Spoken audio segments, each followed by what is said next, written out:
Hi, good evening, everyone, and welcome to the Business of Property. I am your host, Cheryl Leong from Property Development Australia. At the Business of Property, we interview superstar guests in the property development space that share their expertise, their deals, and their stories to help empower, build, and grow our community of property developers and investors. So, hello, Facebook land, LinkedIn, YouTube, whoever's watching us live today, give us a shout out and pop in your comments below or wherever it is on your screen. Ask questions and engage. We love lots of questions.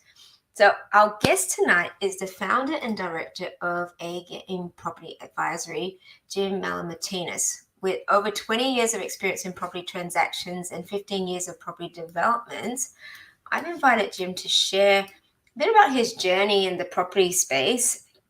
And in particular, the whole topic today is about the experience in sourcing development sites that stack up. And Jim will share with us some tips on how to identify and assess potential projects and walk us through a little bit of a case study as well. So without further ado, may I invite Jim down to the Business of Property dance floor tonight. Hello, Jim. How are you doing? Hey, Cheryl. I'm great. Thanks for having me. Lovely to have you here. So, Jim, share a little bit about who you are and in particular your property development journey so far.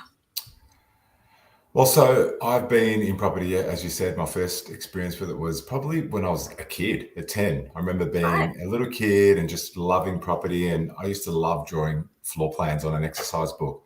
My mum used to think it was just a crazy little passion of mine. But then I grew up and, went into uni and did marketing and a few other different things. And I thought I'd be a graphic designer or an architect, but never skilled in that way. So I moved into the corporate world and did things. But property was always the passion and it was always there on the side. So I started developing when I started investing at 22. It was my first property transaction, which was really scary because I literally got my first job. And I remember I was just I was a temp initially after uni, and then I was 3 months probation before you could get that mortgage. I remember being a 22-year-old and all my mates were going out and having fun. And I was excited about getting a mortgage and I'm thinking, are you okay? And I was okay because that's what I love to do. So I bought the first one at 22 and then it just spiraled over a couple of years. I bought the next one and then I built my family home when I got married at 27. And then I started property developing at 30, so a few years after that. And it just continued to roll afterwards. And what was it about property? Like, why? At 22, when, like you said, everyone's sort of partying and doing other things or just growing careers, like why property? Why the draw towards actually I'm going to invest in property? Did you have at that time a vision of what you wanted to create? That's a really good question. I think for me, I followed the traditional path of going to uni, getting a bachelor's, getting an MBA. I climbed the corporate ladder. So property was always a side gig for me. So I invested on the side for a while. I'd come home after work, I'd climb the corporate ladder, did the MBA thing, was a director in a healthcare company, and did that for quite a long time while I was developing part-time.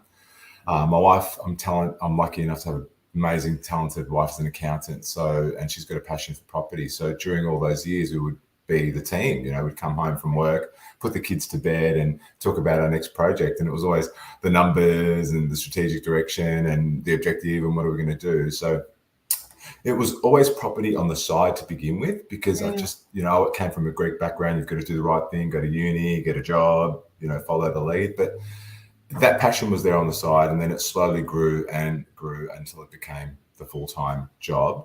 And now part of my business is that and the advocacy side, which is just sharing the learnings for clients that haven't done it before. And I think ultimately when you've been at that point, I remember my first one, and it was just such a challenging moment in my life because I had no idea what I was doing.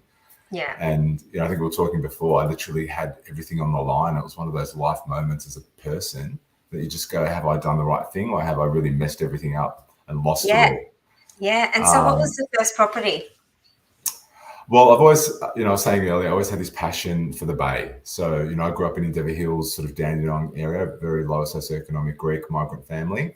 And I really, from 10, designing homes, but that journey was always, how can I get closest to the water? And so property development was that vehicle to slowly develop one project at a time to allow me to get to my dream home. And so, you know, I acquired a lot of properties and then I divested a few to build this home. But when we made the first big move, so we built the first big dream house, I remember, I'll never forget it, in Rowville, between both parents, as good firstborn Greek children do, had our first baby. The parents were 10 minutes away. It was all perfect. And the second baby came along, and my wife was 20 weeks pregnant, and we decided to sell this 40 square house that was ready for the second baby and buy this equivalent knockdown home 5 minutes walk from the beach in Mentone, and literally had no heating and no cooling. It was clean, so like really I comfortable. painted it. Yeah, really. The aircon blew up. Heating panels were working. My wife was 20 weeks pregnant. My in-laws weren't happy with me at all, but I can imagine. The vision was just to slowly build from there, but it was a challenging ride. I mean, it sounds really great that we made the jump. I think ultimately it was just good having the support of my wife and being in it as a team and sharing those common values, because that was the most challenging project, I think, of my life. Ultimately, I didn't know what I was doing. The builder that we contracted to went under. We nearly lost all our deposit. And I remember some really dark times sitting in bed with a possum above my head, thinking, is this it? Have I really done the right thing? Or should I have just stayed put where I was? Were you having a deep and meaningful conversation with the possum? Was that the defining moment where you went, you and me? I was thinking he could end up in my bed any moment. You didn't have any heating, so maybe that's where Well, we got some panel heaters in the end, so I made it as comfortable as you possibly can make a 60s original home. But look, slowly, it was probably a 2.5 year process of living in that house and trying to navigate, you know, the issues with the builder going under and so forth. But we slowly worked our way out of it, and it wasn't as detrimental as it could have been, you know. And the key, and I think the reason why, to be honest, was that it wasn't me and it wasn't just my wife. It was us being together, but also knowing when we were out of our depth and calling on professionals. Yeah. So I think when you've got a really talented team of professionals around you that know what you don't know, they can help you and they can share those learnings. And that's what gave me that's really what saved me, to be honest, from that first project. And, you know, I still have a lot of those people in my team now that, you know, I call on for projects, and there's so much loyalty there, you know, after 15 years, when you think back of what could have been. And, you know, and now that's what I offer to my clients as well, as being one member of an extended team of professionals that can help guide them. Absolutely. And so what was that for that project? What was the vision and the outcome of the project? So was it a knockdown rebuild, or was it a big? Yeah. So it was a knockdown rebuild duplex, double-story duplex, and we sold one and we lived in one for a couple of years. And we kept that one as an investment property thereafter. It was an amazing location. And then we moved on to the next one and did the same thing. So we moved around a lot, you know, so every sort of 3-4 years, we moved around probably 4 or 5 times while the kids were a bit younger. So they weren't getting too attached to the residents. But when they got to, you know, 10 or so, we built the final home, which is where we are now. And, you know. Fantastic. And again, that requires, like, the moving, you know, you've got to be on the same page as well, like, you know, when you're talking about your partner. And we get this question quite often, because there'll be a partner that's really, really involved and really loves property, and there might be a partner that's just sort of like, I'm not interested in all that. So it can be a challenge if you've got a particular vision of where you want to go, but you've got a partner that's not necessarily on the same page. But it sounds like you guys have been, you know, obviously a lot of communication. Well, you're not always on the same page, but being able to have those negotiation and yes. I'm always the influencer when it comes to the property side of things, and my wife being the accountant, it's a really good sort of mix. But yeah, there's been some tough moments where we don't agree, and it's about having that conversation to, you know, our relationship is the most family for me. My children and my wife and my extended family are the most important thing. You can take away all the other stuff, it doesn't matter. So if we didn't agree, it wouldn't be an issue. But, you know, I wouldn't give up easy either. I'll still continue to point out all the benefits. But I am fortunate to have not only, you know, the talent of all her financial nous that she brings to the table in helping to navigate some of the things and be part of this team, but also her passion for property. Because even now as a buyer's advocate, she's online every day searching for properties, and I'm like, I do this every day, and it's not what I want to be doing when the kids go to bed. It's a lot. I'd rather read a book or something like that. But she really has that same passion, which makes it, you're right, a lot easier. Yeah, fantastic. So what are some of the projects, and more, we're talking about finding development sites that stack up. What are some of the strategies that you've used to secure some of your projects, just to give us an idea of the different types of ways that you can secure projects? Yeah, absolutely. I think the first thing I always go back to with myself and every client is the objective. What are we doing with this property? So starting with the end in mind and being crystal clear. So really spending a lot of time fleshing that out. And when it's our own personal project, it's normally with my wife. And for us, in the early days, it was always, how can we manufacture equity and wealth so that we can eventually build that dream home for our family, which is what we wanted. That was where we wanted to land. So we acquired all these properties, and then we divested a few. So that was a clear objective in the early days. And then in terms of sourcing them, we had a lot of extensive relationships with agents in the areas, and especially now as an advocate, being able to source properties that are off market, which, a lot of people don't really know about. And especially now, there's at least 30 to 40% of properties trade without being on the internet that no one even sees. Yeah, right. That's a really high number. It is. It really is. And, some of them, I've bought one example today, but there's been at least 4 this year that I bought within 30 or less hours from when they're listed, because everyone's got a different set of circumstances. So for me, the strategy is always, how can I be clear on what I want? And then how can I get that at the best possible price? Because especially even then, but especially now, numbers have always been the center of the game for my wife and I, given, her background. That's always had to be. And it's so important, I think now more than ever, given, building costs, as at least 25% higher than they were before. Yes. Yeah. Labor costs are so much higher. There's so many builders going under every quarter. They're forecasting this quarter will be even higher again. So finding a good builder is so challenging. I'm fortunate to have a really good team around me, but that's taken 15 years to build. As my story from the first builder, it wasn't ideal. But I did learn valuable lessons as to what to look out for when I'm looking for that builder. So ultimately, it's always finding the right property, being clear on the right property, and then finding it at the best possible price through relationships with agents. And I think, being an advocate really helps a lot, because I'm a licensed real estate agent, so I can get access to those properties.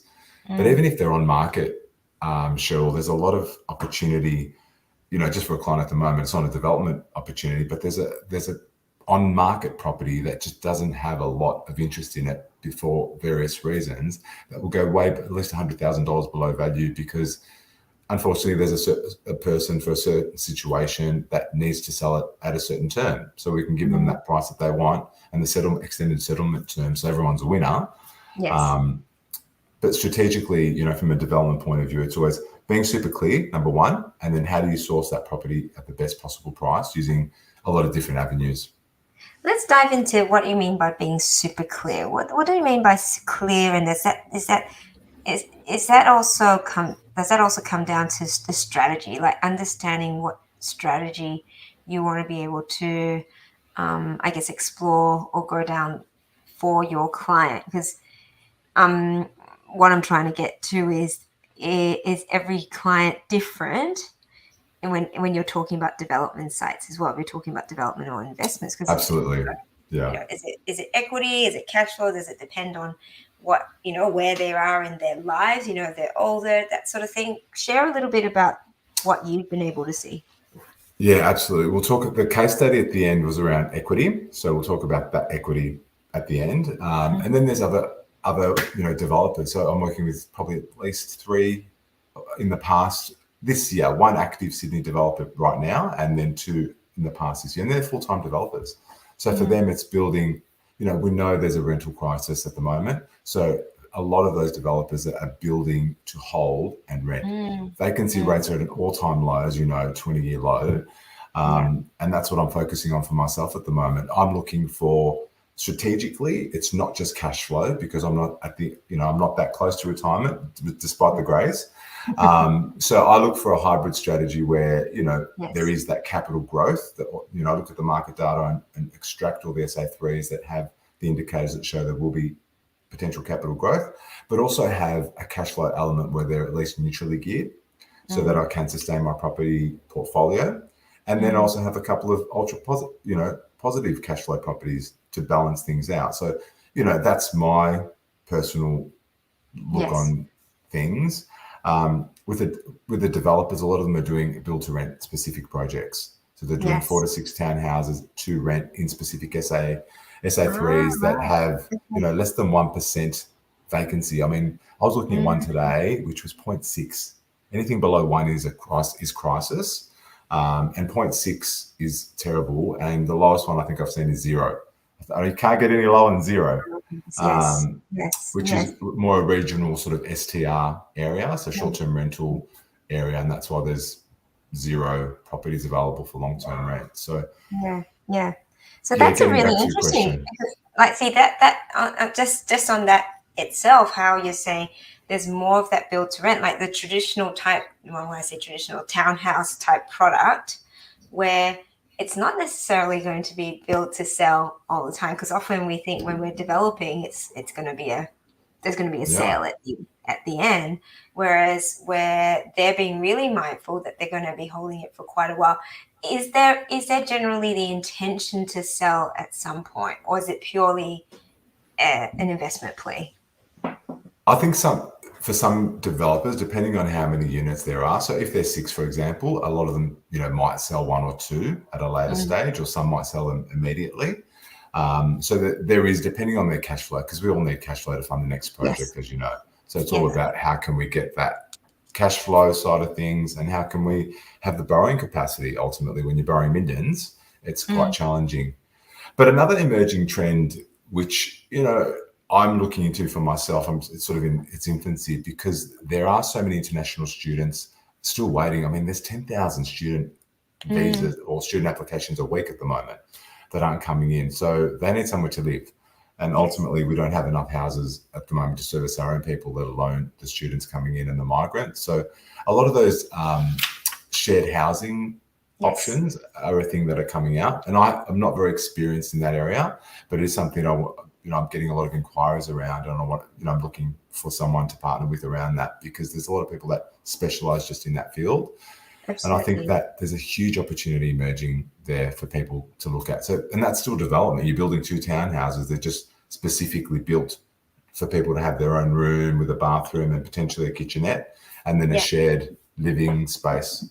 Absolutely. And that's what we're developing. That's what I'm developing, basically. Exactly that product in Melbourne, which allows for, ours are 6 bedrooms each, but they're pretty much almost a side-by-side duplex style. We should talk later. We should definitely talk. And with and in terms of those of you who are watching, we do have in the Business of Property interviews with a few of the superstars in the co-living space. You've got Matthew White and Sahara, who are also the partners in our projects. We've got Henry Villa, who's also another developer in the co-living space in Melbourne. And also we've spoken to Stuart Baker as well. So have a look at our past episodes of those interviews we've had with them as well, Jim. These are three very, very, very, very strong players in that particular space. We've also had Neil. Just to be mindful that there are obviously different regulations for co-living in the different states. And Melbourne is the one that allows for the most number of rooms, up to 9 rooms and up to 12 people. But that's great. And that's another point. Sorry to interrupt you. Yeah. Is another point of partnering with experts that know, their field, because I wouldn't have known that until I found that out from you or a Melbourne expert, which has been on my radar to do when, find that spare time. But, absolutely. That's a great piece of intel. And how do you find that out unless you find the right person to talk to? And you've got that whole community, which is what I love about business of property for everyone. Yes, and it's you know, well, we talked earlier around that strategy piece where a lot of people who are coming to the development space sort of think, all right, I've got to be able to get into development so I can create this level of financial freedom, and feel they need to consistently be looking for a development to sell and then do the same thing over and over again. But the truth is, like, there are different methods, particularly if you do have a good income and you can build something like a co-living shared housing. I mean, the incomes from those sorts of properties are incredible. Like from a, you know, if you get good finance in place. So as much as this is a development group and it's all about supporting developers, like, it doesn't necessarily mean that you consistently have to build to sell. That's the point you were saying about being clear on your strategy and being clear on what the outcome is. Absolutely. And I think, you know, the big trend now, to be honest, with the rental crisis that we're in, is build to stay and, you know, build to rent projects. You know, that's the upcoming trend. Then we've got obviously the shared housing, that's another part of that. But at the moment, I'm seeing, you know, just in terms of clients that aren't property development clients, buying existing properties as investors to rent. Because it's such a great opportunity, and with a downturn in the market as well, even if you're not developing, I'm buying sort of future development sites that people can just rent for the next 5 to 10 years and then later on develop them. So still having all the elements of a development or a future development, but being ready. So just recently, I had the most inspiring young couple. They were 21 and 25 who, you know, they won't mind me saying this, you know, they paused a biomedical degree, one of them, and one had an environmental degree. I found them such an inspiring kid. I felt like they were my kids, and I was working so hard for them. And this is their second property that I bought them. And this one was about, you know, they briefed me as a future development. And we got it probably $100,000 below market value, which they were rapt about because of this downturn and this opportunistic time in the market to buy these properties. So such a huge opportunity for investors, I've got to say. So for them, it was a great outcome, and that's great. They're going to be ready in 6 months for their third, I think. But, you know, they've even overtaken me because I started at 22 and I'm saying to them, 21, one of them, and one's 25. You know, what a journey they've got ahead of them. And I hope to be part of it, just even as a friend and an advisor on the side.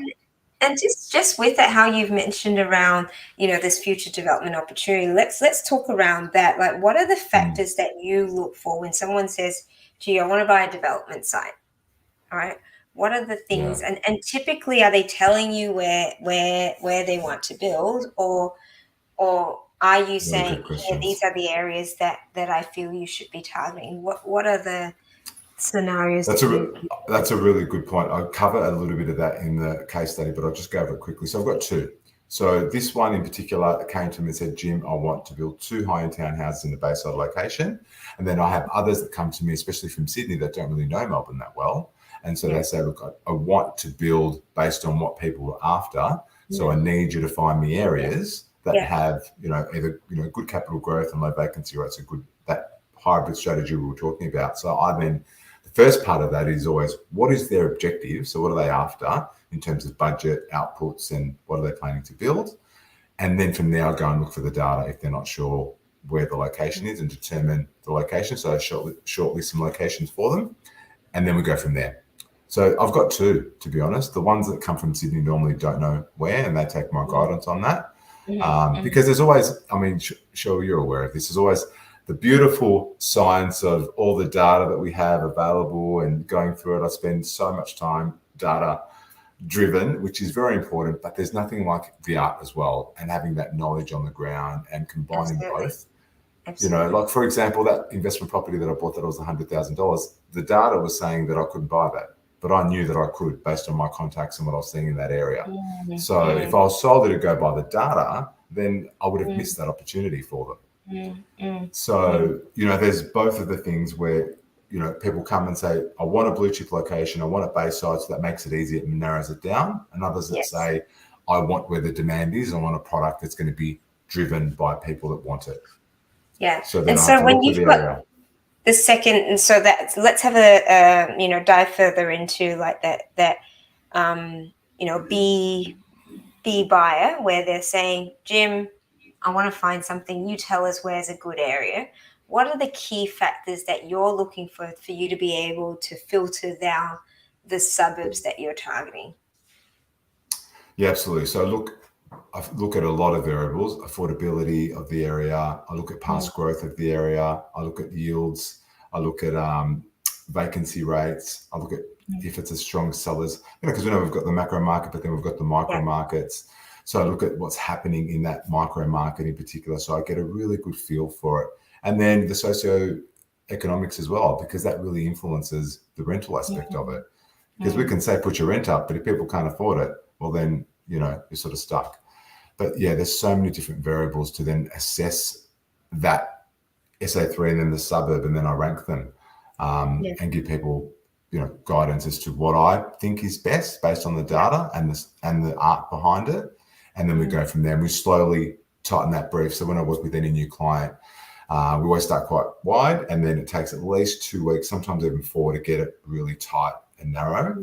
And that's when I, like anyone, do my best work. I think when you're really clear on anything in life, business or whatever it is, you just laser focus and you get that great outcome. Whereas when you're really wide, it's like just shooting blanks everywhere.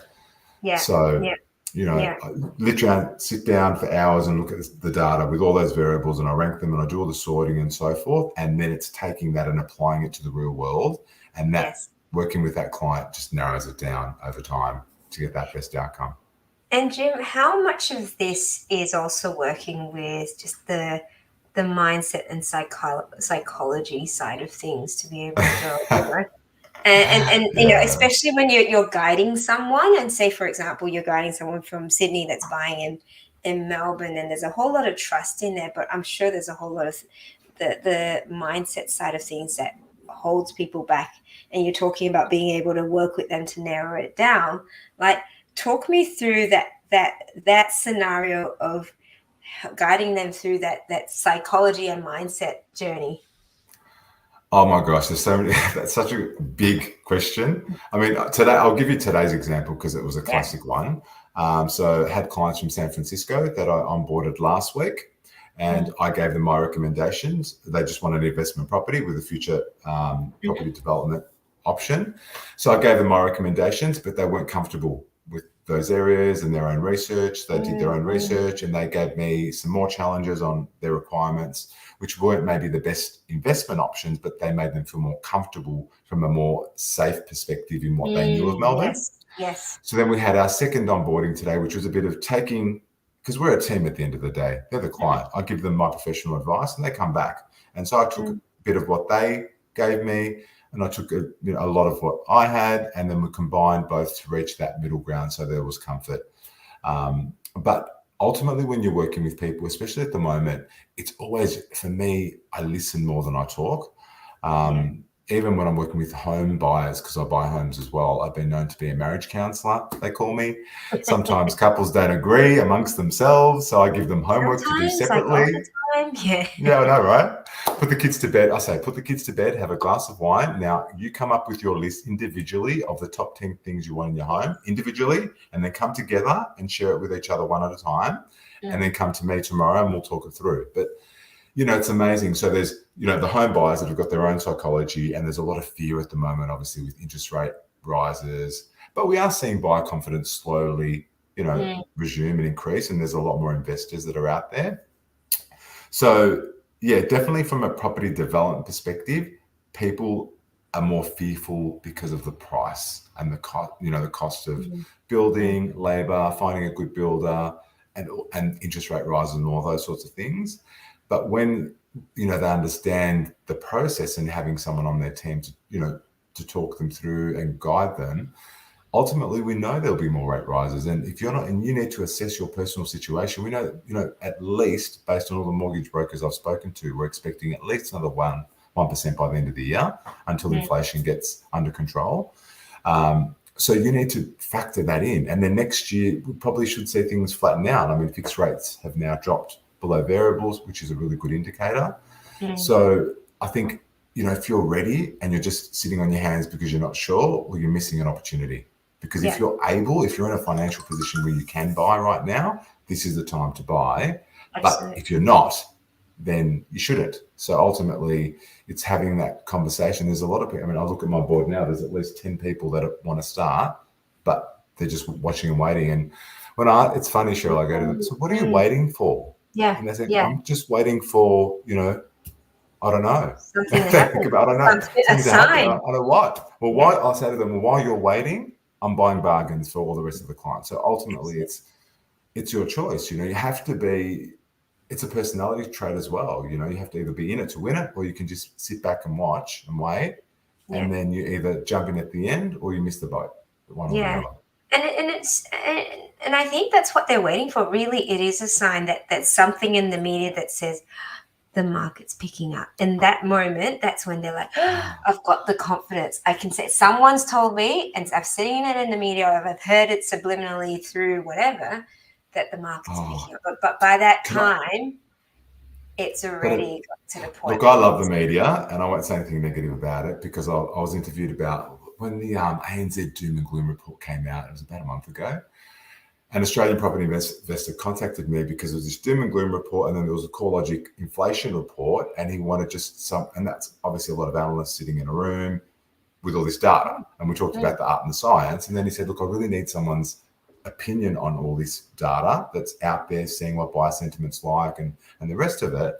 And it's an interesting read, and I don't send anyone there for me to give me kudos. It's really educational for people to read all that data.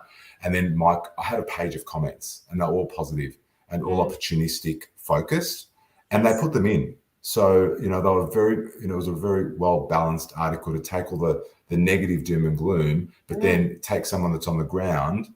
And, I do this every day. I see a lot of people. I speak to a lot of people. I'm in and out of houses all day, agents, brokers, that's what I do. So I can feel the pulse on the ground. I can see, just this weekend we had a Super Saturday auction, and I saw at least 6 auctions contested with 2 or more people getting great prices in blue chip locations, A-grade properties. So we just had another rate rise, but there's still a lot of activity out there. So I think that's what people are waiting for. You're right, the media. But I was really impressed by Australian property investor taking just a real world feedback, all the doom and gloom of the report, which is, a report, you've got to put it in there. And then just the real world opinion of just me, really, because I'm only N=1. There's a lot of others that have different opinions, but I think on the most part, you're right. People are waiting for the media to say, interest rates are going to stop rising now. It's a good time to buy. By that time, everyone's going to be back. So there'll be 30 people contesting for that same property versus now there's only 5. Yeah. So everyone's sort of they're holding back from fear, and that's the mindset, that we talk about, the mindset and the psychology side of things. How do you overcome basically fear and doubt, really? And this is what development is about. We talk about, there's always going to be that something that's going to hold you back to take action when it's really what should be driving you forward.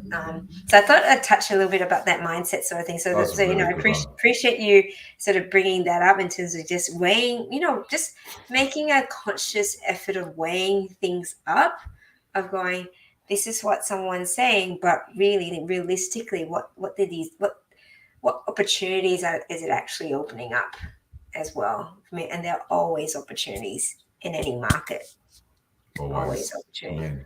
There's always opportunities that you shouldn't buy, like those properties that are sitting on the market on main roads, but there's those good ones, the A-grade ones, that you can buy. So absolutely. Well, I'd love to let's dive into a case study that you've put together, because one of the things that we love is to be able to see the practical application of, our topic today is around finding development sites that stack up. So I'd love for you to talk us through what the process was in being able to identify. Obviously, you've got a particular brief, and then identifying and working through the numbers to be able to go, we know conservatively, these are the numbers that we're going to be able to end up at the end. So let us. Are we sharing some slides? I didn't memorize them. Thank you. Fantastic. So ultimately, I think, as I was saying before, it all starts with the client and getting really clear on their brief. And with this particular client, it's a client case study. that I wanted to put on there that was just, we just purchased about 6 weeks ago. It hasn't actually settled yet, but it was an amazing outcome. And that's when we had the first rate rise. So it could have been 2 months. So just confidence was just starting to wane a little bit, but not a lot. So they came to me, they're from Sydney. So they were a Sydney investor, a first-time mum and dad investor, and they wanted to build 2 high-end town houses in a Bayside location, blue chip. And for them, it was all about building equity so they could buy their forever home, very similar to me, minus the investment properties that I built along the way.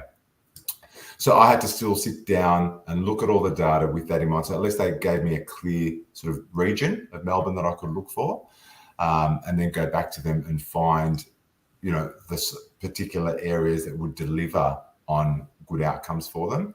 And then also assess the size of the homes that we needed to get the return that we needed, which would then dictate the size of the block of land that we'd need. So that was sort of step one. And then, the macro process is really identifying, obviously that we just talked about that, the location based on their objective to deliver on it. And then strategically at that time and all the time really for me and how I work is basically looking at buying properties as much below market value as we possibly can. So I see many properties come across my desk daily, either on market or off market, due to the extensive network of real estate agents. But I specifically had top 3 suburbs that we nailed down for these clients. And it was all about how can we find the right one with a clear type brief of getting 230 square high-end townhouses on a block. We needed a minimum 650 square metre block in 3 blue chip Bayside Melbourne locations. And then, so strategically, how can we buy it at the lowest possible price? And the strategy for them was specifically looking at off-market properties.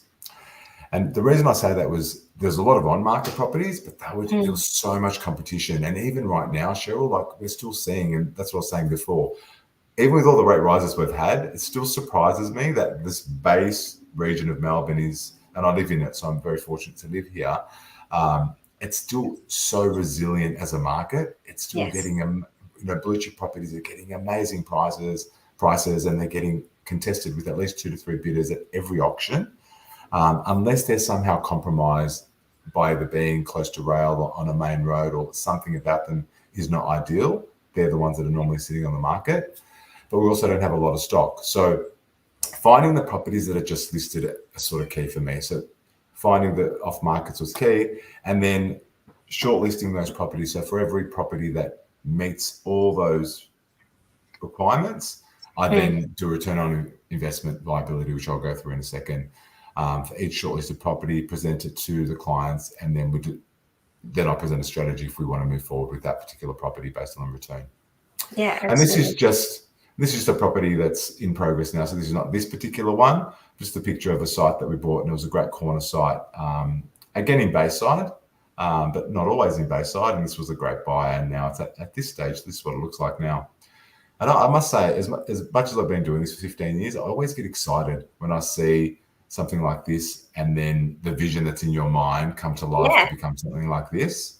That's the cool thing about development. That's the cool thing, because it's like you look at the image on the left, and you're like, how do I? I've got this image of what I want to create, and that's the great thing about having renders as well these days, because often it's what's in your mind, but to actually see something from a render to begin with before it actually gets constructed is like, oh wow, I can actually visualize. And I'm going to get a little bit hippie here, but that's part of manifesting what you want to create, right? It's the visualizing. Oh, I love hippie. We talked about this before. It's so true. You've got to be able to see it to believe it, right? If you want it to happen, you've got to see it in your head before it comes out. And that's why this is an actual picture of what it looks like now. So I didn't put the glossy render on it to make it look special. This is raw. It's pretty much finished. Just needs the garden done, the roller doors in, and just the final touches. But it was a corner block, which for me are my favourites. And my last 5 developments, I've been fortunate enough to be on corner blocks, because you get those townhouses that are standalone looking, which are worth, depending on the location, at least $100,000 more. So, a good tip for the listeners is if you can find a corner block that's developable, I would choose that over a normal size block where you have to do a duplex anytime, because it's worth more in the marketplace. So go to the next slide. I'll show you the numbers for this property. So these are the big numbers, and that's me happily holding the sign because it was off market. So we ended up finding, so the first stage of what I go through is looking at what will the development cost with plans. So that will include things like the land costs, stamp duty, design, and the interest until approval. And we normally allow 8 months, although I must say this particular council went a bit over, and it's more like 10 to 12 given COVID delays. They're still sort of recovering from that. What set this one apart, given we bought it at a time where building costs, at that time they were even worse than they are now because there's a little bit of relief in sight. So they were at least 30% higher than they were before. So it was so critical to make this viable that we got a really good price. And we ended up saving, I didn't expect to have such a big cost saving, but we literally got $480,000 below the closest comparable land size in the same street that sold 2 months earlier. So you can't get any closer in terms of comparable. This house, because this family is moving from Sydney to live in the old house while they get plans, and then they'll live in one of the units before they sell it. So this house is a 5-bedroom home. It's actually quite nice. Wouldn't want to knock it down. So it's better than the one that sold for $480,000 more. But that's going to do a lot for their viability. And I've got the numbers in there as we go. But then they construct. Just on that, sorry, Jim. And so what was the special sauce in being able to get that savings? That's a really good question. I think it's relationships with agents. So ultimately, this agent I knew, it was very close to. This didn't happen overnight, by the way. I was working for this client for 8 weeks by the time and we found many properties along the way. There was many analyses along the way that weren't quite right. Then I knew this agent was going in to sign an authority on a Monday morning at 9 o'clock. So she signed it, and I said, please call me as soon as you sign it. I'd love to come through, just even if it's to give you my opinion. And she got me through at 12 o'clock with they normally do walkthroughs with the whole agency. So she had her director with her. Unfortunately, it was a bit of a messy situation where it was a 50-year marriage. It was quite sad. And they wanted just to sell it as quickly as possible. They didn't want to go to market and have everyone see the for sale sign and so forth. But they also wanted a 5-month settlement, which we're able to accommodate. So for a lower price, we gave them a longer settlement, which worked. It was a win-win situation for everyone. So it wasn't like we were just undercutting them, if you like. It was like they got a lot out of that because they were able to take 50 years worth of, that house had a lot of furniture in it. 50 years worth of marriage and living in that one home. So I got through at 12 o'clock. And for that 3 hours, had long conversations with the agent, whether she was going to take it to market, not take it to market. And, given the story I was able to paint and the situation that presented, and the fact that my clients were in Sydney and I took a video of it quite live with them on Thursday, we were ready to go. And we made an offer the next morning. So the next morning, 9 o'clock, we had done our DD from 3 o'clock that day. Contract was reviewed. There was no building inspection required, obviously, because everything was working and they didn't need to live in it for about 10 months. Yeah. So it's very solid anyway as a home. So there was no building inspection, even though, as an advocate, I always have to recommend one. And then we put the offer in at 9 a.m. and we got it signed at 2:25. And the reason I remember it was 2:25, the next day I was boarding a plane to go for my first family holiday in 2 years to Port Douglas, and I was taking off at 2:30. And I was on the phone with the agent saying, is it signed yet? The plane's about to take off. So we ended up getting the vendors to sign first so that my clients could countersign, which just gave me relief that the deal was done. So I could then turn my go and enjoy your holiday. Yeah, fantastic. But I've got to say, it rarely happens. Agents rarely do the counter-signing process. They make you sign first and then the vendor sign. But we had a really strong relationship with this agent. And that's what, makes all the difference, I think, is it's all about relationships and being able to influence when there's a strong situation. Yeah. So that's how that came about, to answer your question. And that, has happened probably, I can't guarantee that happens every single transaction, but there's been 4 instances this year where a similar situation has happened, and not all for developers. I've got to be honest. There've been some principal place of residence, but they've been quick off-market transactions where people just don't want to do the work to fix them up. I had one in Black Rock where, he was an older gentleman. His wife had passed away a year ago. The house had just become a mess, and he didn't want to spend that time. And he was 80. He didn't want to spend the time and effort, and we just bought it as is at a really good price. And it was a young family. They did all the work and have completely converted it. So it does happen. often. Yeah, absolutely. So that's great. I mean, they said, it's good to see these sorts of scenarios where it's a huge savings, right? But it is the It's off-market stuff. massive.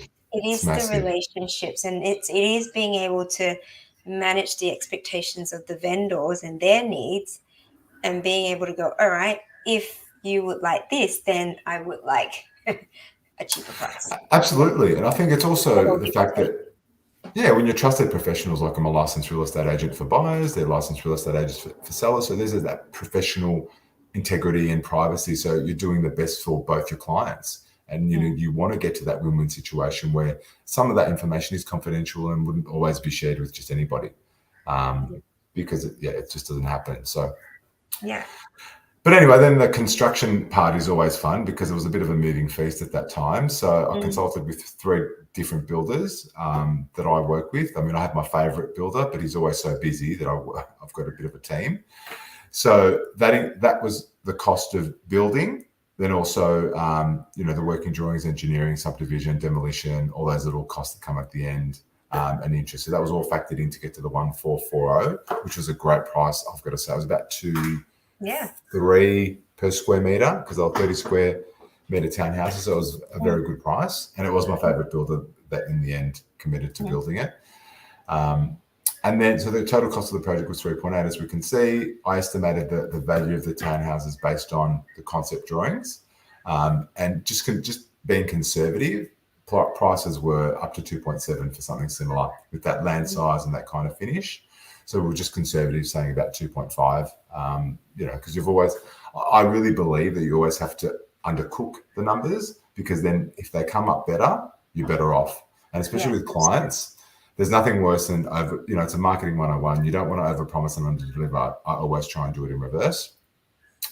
And then, the profit with the selling expenses, agents' fees, which were about 75 grand based on 1.5%, and the GST gave them 854,000 of profit. So 22% ROI is excellent at this level. Yeah. But then I just wanted to add in, without that saving, it would have been 10%. So it's still pretty good at 374. But I've got to say, putting in, almost $4 million of, risk and effort and stress as a first-time developer, I would definitely rather be going for the, that, I don't know if people could see my mouse, probably not. I'm circling the 854 versus the 374 because that's that 480 of savings. Yeah, it's fabulous. Yeah. And often when you're doing sort of a duplex style, people are looking at 10-15% as a decent return, but to be able to get over 20%, that's excellent. And I've noticed that you've included GST here, which if you're holding one of the properties, you wouldn't have to pay GST. Or speak to your accountant, but they're not having to pay GST because they're not. Well, yes, there's no. On one, yeah, absolutely, on one. So it's an even better outcome. But ultimately, and that's me. I like to take a sold sign when there's no board off markets, just to show it is sold. And it's sometimes for them as well to let them know. It wasn't a really great picture of the house, but they had extended it upstairs and thrown on 2 extra huge bedrooms. And it was a 5-bedroom home, really livable, with a pool in the back. So for a year, they'll be living in style before they knock it down to develop it and build the 2 townhouses, which are now going through the approval process even before it settles. That's great. And the point that we want to make here as well is the feasibility and the project stacking up starts from the very beginning, because again, you've made those savings at the start. Your numbers are conservative. You've been and so whatever it is that it becomes, it's all about the risk management of going. If I can negotiate and buy well from the very beginning, then even with construction increases and all of that and delays, it's going to give me that buffer. Because if you had purchased $480,000 more and the market moved and construction prices increased, then you wouldn't even get that 10% profit margin. Yeah, absolutely. And, the market may move more. It hasn't moved so much in this blue chip location, but it might, and there's no guarantees. I can't predict the market, so it might move. So that 22%, if it drops to 18, that's still an amazing outcome. Yes. But you're right, it is that buffer. So, I really believe in exactly what you said, which is being very clear in the beginning and doing a really thorough analysis before you move forward, because you can do all that on paper before you even go out on site. Yeah, absolutely. Fantastic. Thank you so much for sharing that, Jim. And I'm just conscious that we've been chatting quite a bit and being able to sort of get through quite a lot. It's been an hour. And I know for those of you that are watching, Jim is based in Melbourne. You do service a combination of investors, home buyers, and developers as well. So not a lot of buyers advocates understand development. So it's really important if you are looking for someone to help you secure development sites that they're, one, a developer themselves, and two, that they really understand the development process, and particularly the numbers, and have a team that they're able to leverage. So they're not just hinging off your knowledge. You've got a team to be able to verify the costs and the planning requirements and so on and so forth. So we talk about team a lot, relationships, team, and just doing a whole lot of due diligence and ensuring that your numbers from the very start look good as well. So Absolutely. Thank you for sharing. Thank you for sharing that, Jim. Pleasure. Best way to reach out to Jim if you're interested to have a chat with him, or just to connect. Always good to build relationships here. Let's pop up Jim's contact. So A-Game Property Advisory, Jim at agameadvisory.com.au. Thank you, Jet. Reach out to Jim. More than happy to sit down and have a chat and talk about all things property and development. Thank you so much, Jim, for your time. I really, really enjoyed that. I appreciate it. And just thanks, Cheryl. And just to let you know, I forgot to mention it before, but I've developed some free investor reports looking at all of Australia, so areas to invest. So if people are not sure of where to invest, they can just jump on and download those reports for free on my website. And that's just agameadvisory.com.au. A good freebie. And I thought you would. Yeah, so jump on and have a look at those suburbs that we've selected. They're Australia-wide, and there's a Melbourne-centric one, which is probably more cash flow, so that needs a bit more work and specific to people's objectives. Awesome. Thank you so much, Cheryl. It's been lovely to talk to you. Thank you, Jim. You take care. Have a good night. Everyone else, thank you for joining us. And pop in the comments if you're watching the replay. Tag Jim if you've got questions for him, or reach out to him on his email as well. Take care. Thank you so much for joining us this week, everyone. Make sure you visit and subscribe to our YouTube channel, The Business of Property, where you can find all our past episodes and watch this replay as well. If you've found heaps of value in today's show, hit the like button. You know what to do. Press whatever buttons you need to, and we'll see you next time. Take care. Ciao, ciao. Bye-bye.